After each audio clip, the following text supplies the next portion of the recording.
On our 5th anniversary, she chose her first. Love, then one cruel decision ended everything. On the night of our 5th anniversary, I called my girlfriend 7 times. When Vanessa finally answered, she sounded irritated. Behind her voice, I heard a man laughing. Then the line went dead. I stood alone in our apartment with a bouquet of white roses in one hand and a small velvet jewelry box in the other. The restaurant had been booked for 8. Our table overlooked the Thames. I had ordered the wine Vanessa once said she wanted to try before we turned 30, and the chef had agreed to recreate the dessert from our first date. None of it mattered anymore, because Adrian Cross had returned to London that morning. Adrian was Vanessa's first love, the man she had dated from secondary school until their 3rd year at university, the man she had never truly forgotten. And while I waited to celebrate 5 years with her, she was spending the night with him. Vanessa and I met at university. By the time we graduated, I had fallen completely in love with her. She was beautiful, sharp-tongued and impossible to ignore. She could enter a crowded room wearing the simplest dress and still become the person everyone watched. But when I first knew her, she belonged to Adrian. They were the kind of couple people assumed would last forever. Adrian was handsome, charming and ambitious. Vanessa looked at him as if the rest of the world had been built merely to frame his face. Then Adrian received an opportunity to study in the United States. Vanessa refused to spend years maintaining a long-distance relationship. They separated. Adrian left. Vanessa fell apart. I was the person who stayed. 4 months. I brought her food when she refused to leave her room. I took her on weekend trips so she would stop checking Adrian's social media. When she cried at 2 in the morning, I answered. I spent money I did not have on lipstick, concerts, tickets and designer bags because seeing her smile felt more important than my bank balance. Eventually, Vanessa agreed to date me. I knew I had not been her first choice. I told myself that did not matter. People changed, hearts healed. Water could reshape stone if given enough time. I believed that, if I loved her patiently enough, one day she would look at me the way she had once looked at Adrian. 5 years later, Adrian returned, and every illusion I had carefully built collapsed. In a single evening, I cancelled the restaurant reservation and placed the flowers on the kitchen counter. Our rescue dog, Daisy, walked over and rested her head against my knee. 3 years earlier, we had found her behind an abandoned warehouse during a winter storm. Part of her coat had been damaged, and she was frightened of sudden movements. Vanessa had been the one who insisted that we bring her home. But after the first few weeks, Daisy became my responsibility. I fed her. I took her to the vet. I woke before work to walk her. Now she was expecting puppies, and the veterinarian had warned me to keep her warm and calm. I sat on the sofa and lit a cigarette. Daisy immediately caught my sleeve between her teeth and pulled my hand away. "You don't approve," she pulled again. I glanced at her stomach and extinguished the cigarette. "All right, you win." Daisy climbed beside me and rested against my chest. At least one living creature in that apartment cared whether I came home. Vanessa returned the following afternoon. She entered wearing the same black dress she had worn the previous evening. Her hair was untidy, and a faint mark near her collar disappeared when she adjusted her scarf. She stopped when she saw me. "You're not at work." "I took the day off." "You frightened me, sitting there like that." I stroked Daisy's head. "Where were you?" Vanessa removed her coat slowly. "My friend Emily had a terrible breakup. I stayed with her." The lie came easily. "What happened to Emily?" "Her boyfriend left her." "You spent the entire night comforting her?" "Yes." She frowned. "Why are you interrogating me?" "Yesterday was our 5th anniversary." Her expression became blank. For several uncomfortable seconds, she genuinely appeared not to remember. Then she sighed. "Ethan, we don't need to turn every date into a ceremony. I thought you liked anniversaries. I like meaningful things, not forced romance. I took the velvet box from the table and placed it in front of her. Vanessa's irritation vanished. She opened it and gasped. Inside was a limited edition diamond necklace she had shown me months earlier. Ethan. She ran to the mirror and fastened it around her neck. When she returned, she leaned forward to kiss me. I turned my head. Her lips touched my cheek. Vanessa paused. Are you angry because I missed dinner? I'm tired. She wrapped her arms around mine and used the affectionate voice she reserved for moments when she wanted something. Don't be difficult. I said I'm sorry. She had not said it, but correcting her felt pointless. My company had scheduled a 2-day business trip. When I mentioned it, Vanessa became noticeably cheerful. She packed my suitcase herself. How long will you be gone? Possibly 2 weeks. Her smile appeared before she could hide it. I'll miss you. I almost admired the performance. On the first evening of my trip, my former classmate Marcus sent me a message. Why didn't you come to the reunion? I stared at the screen. What reunion? A photograph arrived. Nearly 30 people sat around a long restaurant table. Vanessa was near the center. Adrian sat beside her. They were leaning toward each other, smiling as though the 5 years between them had never happened. Vanessa wore the necklace I had given her. The dress was one I had bought. So were the shoes. She had dressed in gifts from me to impress another man. Marcus sent another message. Did Vanessa not tell you? No. Several minutes passed. Then he wrote, Adrian is taking her home. You should call her before she does something stupid. I stared at those words. Before that night, I would have called. Immediately, I would have begged for reassurance, accepted another explanation and blamed myself for being suspicious. Instead, I put my phone face down and finished my drink. At midnight, Vanessa called me. When I answered, she whispered my name in a voice that sounded distracted and breathless. What are you doing? She asked. Before I could respond, Adrian's voice came, faintly through the phone. Why are you calling him now? The call ended. I sat in the silent hotel room, holding the phone until the screen went dark. There are moments when heartbreak feels violent. That was not one of them. I felt strangely calm. The relationship had ended inside me before Vanessa knew it was in danger. I returned to London 2 days later. Snow had covered the streets. When I entered the apartment, clothes empty. Glasses and takeaway containers were scattered across the floor. Vanessa's shoes lay beside Adrian's. I heard them speaking in the bedroom. Instead of confronting them, I walked through the apartment looking for Daisy. Her bed was empty. Her food had not been touched. I searched every room. Daisy, no movement. I opened the bedroom door. Vanessa and Adrian looked toward me in shock. Vanessa pulled a blanket around herself. Ethan, you said you'd be gone for 2 weeks. Where is Daisy? She stared at me. What, the dog? Where is she? Adrian laughed. You find us together, and your first question is about a dog. I ignored him. Vanessa, where is Daisy? She looked offended. Are you seriously more concerned about her than about what you just saw? Yes. Her expression changed. She became aggressive. What happened? She scratched Adrian. I turned toward him. There was a small mark across the back of his hand. So you put her where? Vanessa looked away, outside. The room seemed to tilt. It's below freezing. I left her near the building entrance. I assumed someone would let her back inside. How long ago? Neither of them answered. I ran downstairs. I searched the pavement, the car park and the small public garden behind our building.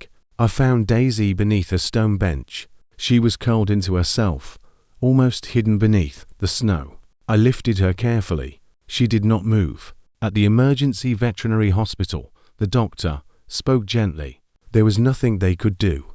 Daisy and her unborn puppies were gone. I sat in the waiting area until the sun rose.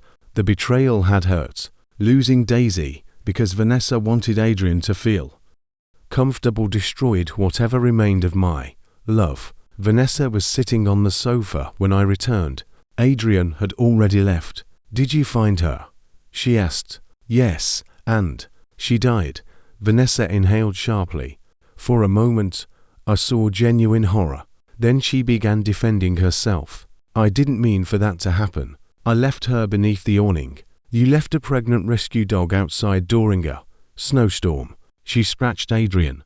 She was protecting her home. Vanessa's eyes filled with tears. So in your eyes, I'm worth less than a dog. Daisy was more loyal than you. She stared at me. Ethan, we're finished. Panic replaced her anger. She stood and grabbed my arm. You can't end 5 years over an accident. The accident was Adrian returning. Everything after that was a decision. I was confused. You invited him into our home. I had been drinking. You transferred him £70,000 from my account. Her face froze. I had received the banking alert. While they were together, Adrian had apparently admired a luxury watch. Vanessa had used a card linked to my account too. Send him the money. I was going to replace it, she said. With what? You haven't worked since graduation. Her grip tightened. You've never cared how much I spend. I didn't care when I believed we were building a life together. She began crying. I know I made a mistake, but I love you. You love what I provide. That isn't true. Then return the money. She blinked. What? Ask Adrian to return every pound. If I do, will you forgive me? I looked into her tearful eyes. A simple breakup suddenly felt merciful. Not because I wanted violence. Not because I intended to humiliate her publicly. I wanted her to see Adrian clearly. I wanted her to understand exactly what she had. Destroyed 5 years of loyalty to protect. Bring the money back, I said. Then we'll talk. Hope entered her face. You promise, we'll talk. She heard what she wanted to hear. Adrian refused to return the money. Vanessa visited him at his hotel and pleaded. A private investigator later provided me with the audio. You already gave it to me, Adrian said. Why are you suddenly asking for it back? Ethan found out. So, he says he might forgive me if I return it. Adrian laughed. Then leave him. Will you support me? The room became silent. Vanessa repeated the question. If I leave Ethan, will you and I be together, properly? I'm studying. My situation is complicated. You told me you came back for me. I said I missed you. That isn't the same thing. No. Vanessa's voice cracked. Ethan pays for the apartment, the car and everything else. If I leave, I need to know you're serious. Adrian sounded irritated. So this is about money. I'm asking whether you'll take responsibility. I'm not responsible for you. The recording ended with Vanessa crying and Adrian ordering her to leave. Marcus listened beside me. At least she finally heard the truth. Not enough of it. The investigator had found something else. Adrian had been married for almost 2 years. His wife, Claire Whitmore, came from a prominent American family and controlled a successful investment firm. She had financed his studies and much of his lifestyle. Adrian had returned to London claiming to miss Vanessa while hiding a wife in New York. There was more. Hotel receipts, private messages, and financial records showed that Vanessa and Adrian had remained in contact throughout our entire 5-year relationship. Whenever Vanessa claimed to be visiting friends, attending a wellness retreat, or traveling with former classmates, she was often meeting Adrian. During those same years, more than £700,000 had moved from accounts I funded into expenses connected to him. Flights, hotels, tuition, luxury gifts. I had not merely supported Vanessa. Without knowing it, I had been financing her relationship with another man. Marcus read the report twice. You're remarkably calm. I spent 5 years being the fool in their story. What are you going to do? Change the ending. First, I emailed Vanessa a photograph of Adrian and Claire at their wedding. She called within 30 seconds.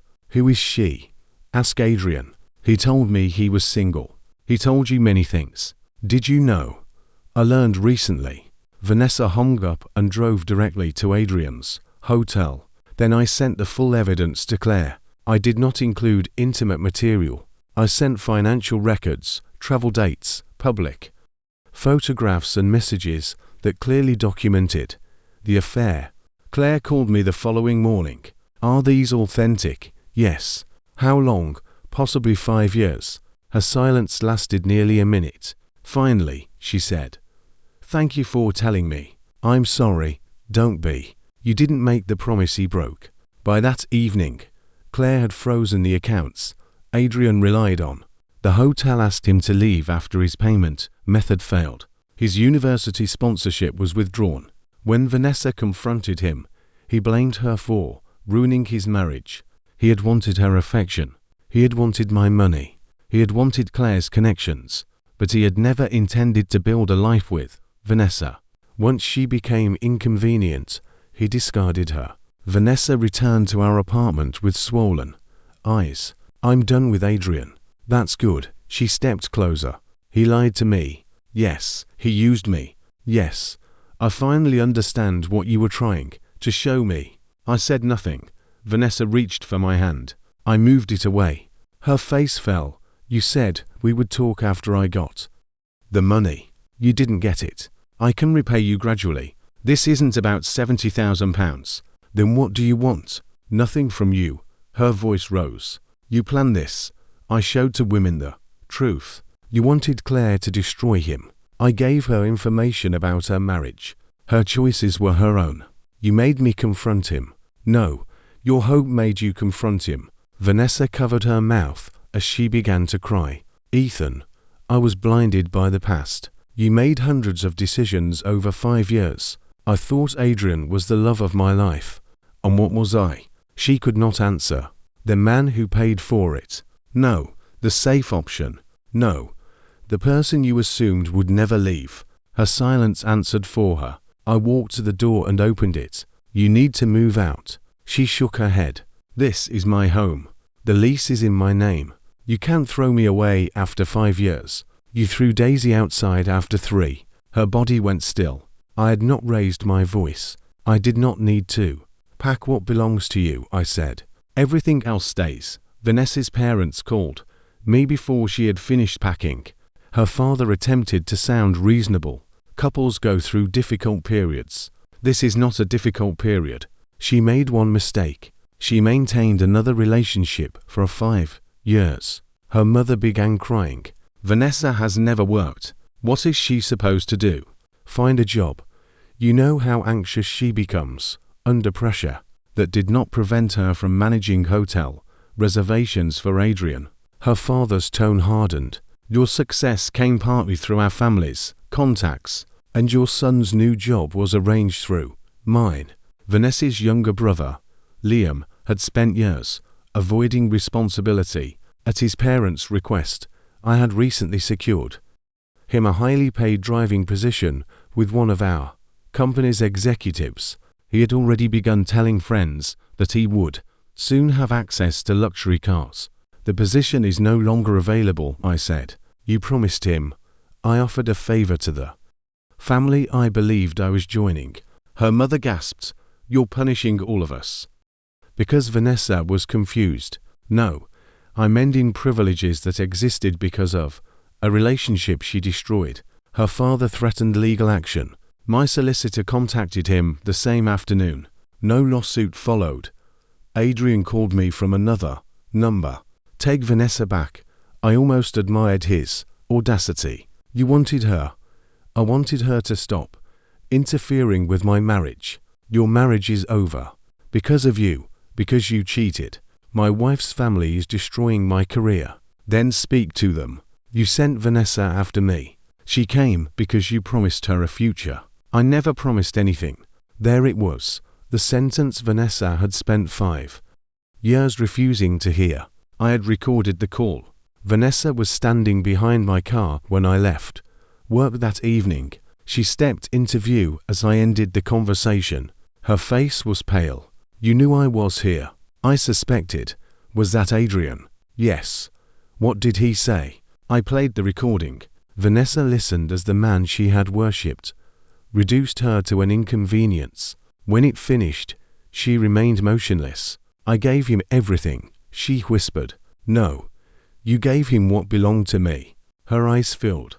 "Why didn't you tell me he offered me to you years ago?"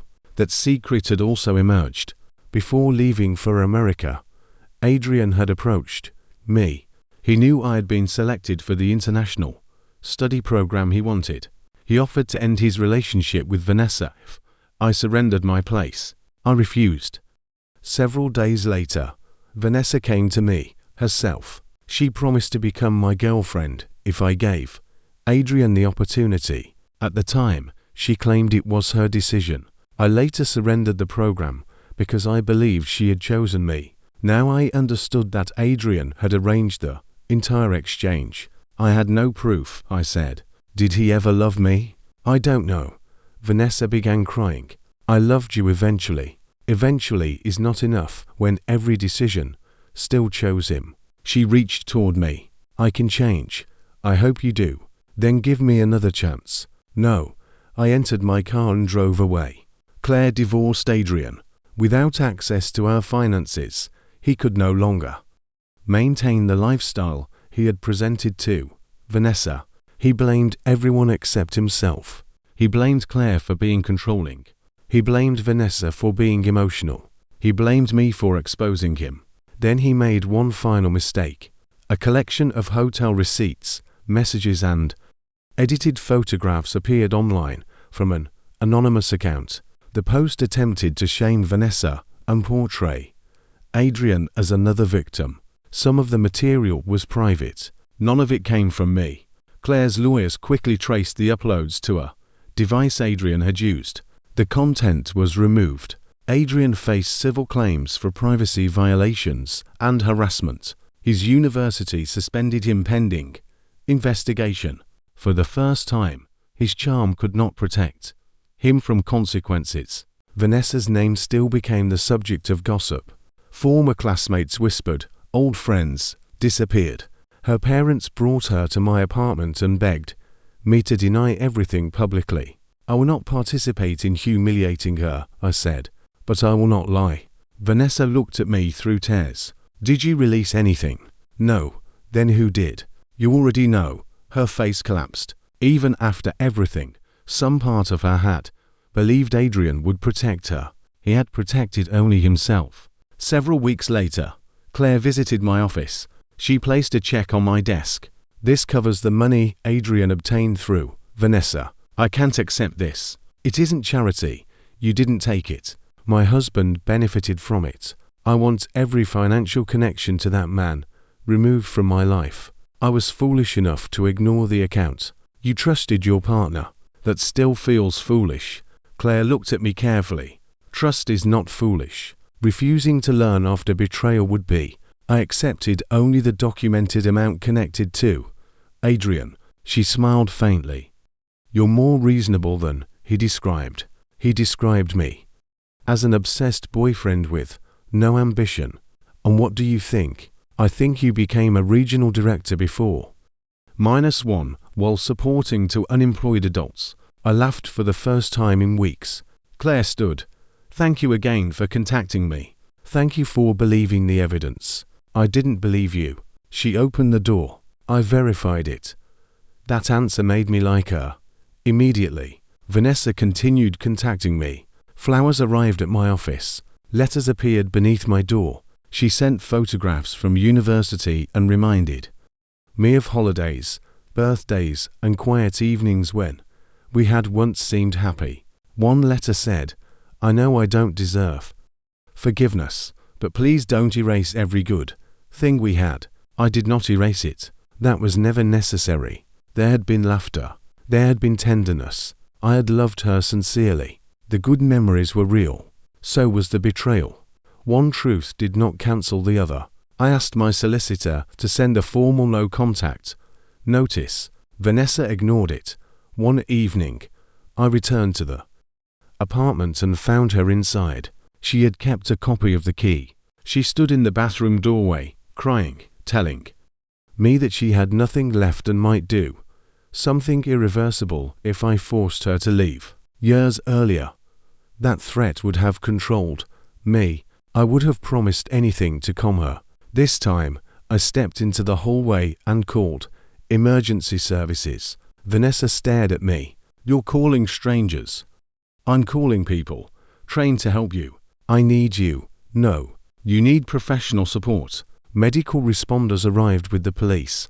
Vanessa repeatedly insisted that I still loved her, because I had called for help. I did care whether she survived. That did not mean I wanted her back. Compassion was not reconciliation. Concern was not consent. After the incident, the locks were changed and a protective order was issued. Vanessa entered a treatment program and moved in with her parents. For several months, I heard nothing from her. The silence felt like oxygen.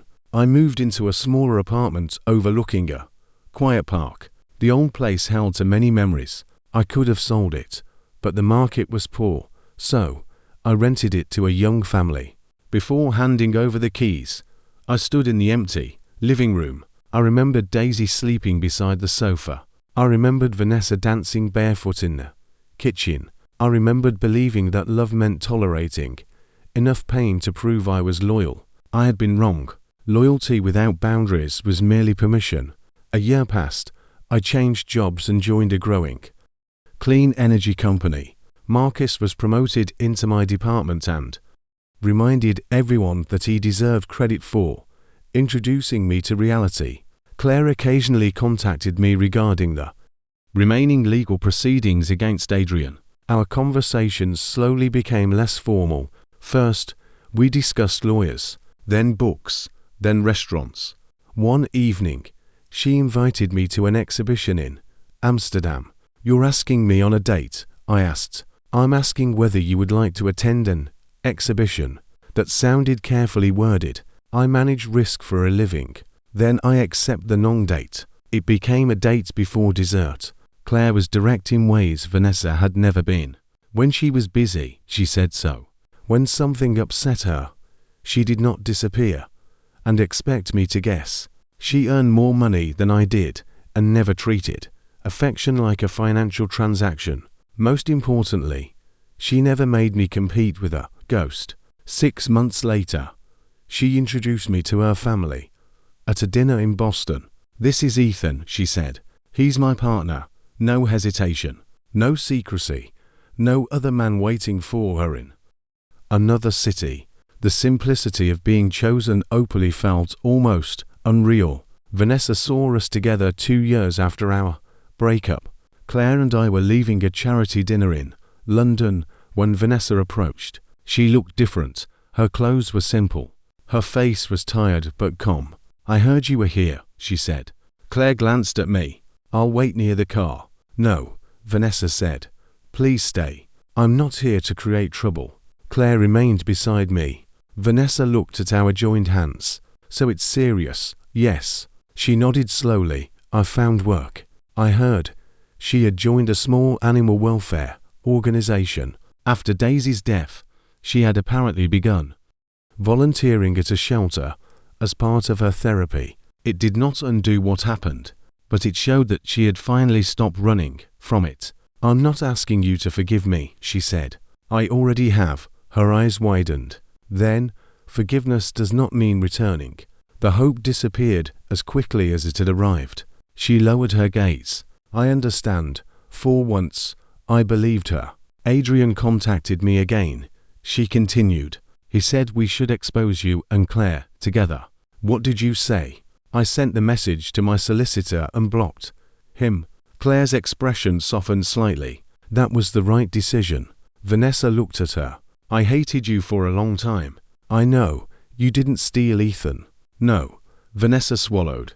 "I lost him before you met him." She looked back at me. "I spent years believing love meant being wanted by the person who once rejected me. I didn't understand that the man beside me had been choosing me every day."